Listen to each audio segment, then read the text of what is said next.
Hai, saya Fiona Medri Christine dengan NIM 200141414183 dari kelas 3A PGSD Universitas Cokro Aminoto. Di sini saya akan membahas sedikit tentang materi hak asasi manusia. Mungkin kita langsung saja ke pengertian hak asasi manusia, di mana hak asasi manusia itu sendiri adalah hak-hak dasar yang dimiliki oleh manusia sesuai dengan kodratnya, atau menurut Undang-Undang Pasal 1 Nomor 39 Tahun 1999, hak asasi manusia adalah seperangkat hak yang melekat pada hakikat dan keberadaan manusia sebagai makhluk Tuhan yang Maha Esa dan merupakan anugerahnya yang wajib dihormati, dijunjung tinggi, dan dilindungi oleh negara, hukum, pemerintah, dan setiap orang demi kehormatan serta perlindungan harkat dan martabat manusia. Jadi dapat kita simpulkan atau supaya dapat kita lebih pahami di mana hak asasi manusia itu adalah hak setiap perorangan, hak yang sudah melekat pada diri kita sejak kita lahir, sejak kita dalam kandungan, di mana kita berhak, ada beberapa hak yang dapat kita miliki selama kita hidup. Bagaimana kita menjadi manusia, sebagaimana kita menjadi makhluk hidup. Selanjutnya di sini ada beberapa macam-macam hak asasi manusia. Yang pertama, terlahir bebas dan mendapat perlakuan sama.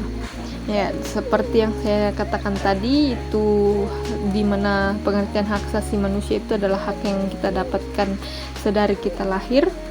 Ya, seperti macam-macam hak asasi manusia, yang pertama yaitu terlahir bebas dan mendapat perlakuan sama. Kita sama-sama bebas dalam beberapa hal, dan kita mendapat hak untuk diperlakukan sama sebagaimana orang yang ada di sekitar kita.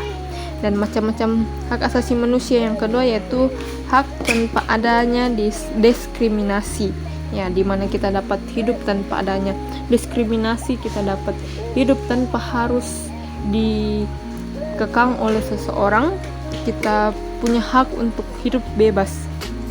Dan yang ketiga ada hak untuk hidup. Ya, hak untuk hidup itu dimana kita bisa hidup sebagaimana yang Tuhan sudah perkenankan kepada kita, karena tidak ada manusia yang dapat menentukan kapan kita akan mati, atau mungkin menentukan sebagaimana jalan hidup kita. Yang keempat, hak tanpa perbudakan. Ya, di sini mungkin kita dapat memahami bagaimana perbudakan itu, di mana orang-orang akan memerintah kita, akan menjadikan kita pesuruh mereka. Namun dengan adanya hak asasi manusia, kita berhak untuk tidak dijadikan budak oleh siapapun. Yang terakhir ada hak untuk berpendapat. Ya, hak untuk berpendapat di sini adalah di mana ketika kita berkumpul bersama orang yang ada di sekitar kita, kita dapat mengajukan pendapat kita, kita dapat memberikan masukan-masukan kita kepada orang yang ada di sekitar kita sebagai hak kita, karena memang sedari lahir kita diberikan hak untuk memberikan pendapat, memberikan masukan kepada orang-orang yang ada di sekitar kita. Ya, selanjutnya kita dapat melihat pada gambar ada beberapa garis waktu HAM dalam aturan, atau di sini kita dapat memperhatikan di sini ada beberapa nomor undang-undang yang dapat mengatur, di mana kita dapat mempelajari tentang hak asasi manusia itu, tentang aturannya, tentang pelanggaran apa yang kita lakukan, dan tentang hukuman apa yang akan diberikan ketika kita melakukan pelanggaran itu. Di sini ada klasifikasi HAM. Yang pertama ada derogable right, HAM atau HAM yang dapat dibatasi oleh aturan hukum sederajat undang-undang diatur dalam Undang-Undang Dasar 1945 lewat pasal 28J. Contohnya kebebasan berpendapat dan kebebasan berkumpul.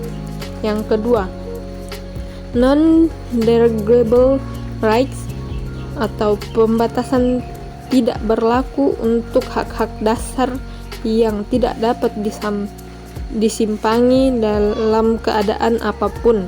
Contohnya hak hidup dan hidup sejahtera. Nah, jadi kita bisa hidup sesuai dengan keinginan kita, sesuai dengan kemampuan kita, tapi kita juga harus memperhatikan peraturan pemerintah yang ada di sekitar kita. Kita juga harus melakukan kewajiban kita sebagai warga negara di mana kita tinggal. Dan hak asasi manusia ini berlaku untuk semua orang yang ada di dunia ini. Saya rasa mungkin itu dari saya. Sekian dan terima kasih. Semoga kita dapat memahaminya bersama dan semoga ini dapat bermanfaat untuk kita bersama.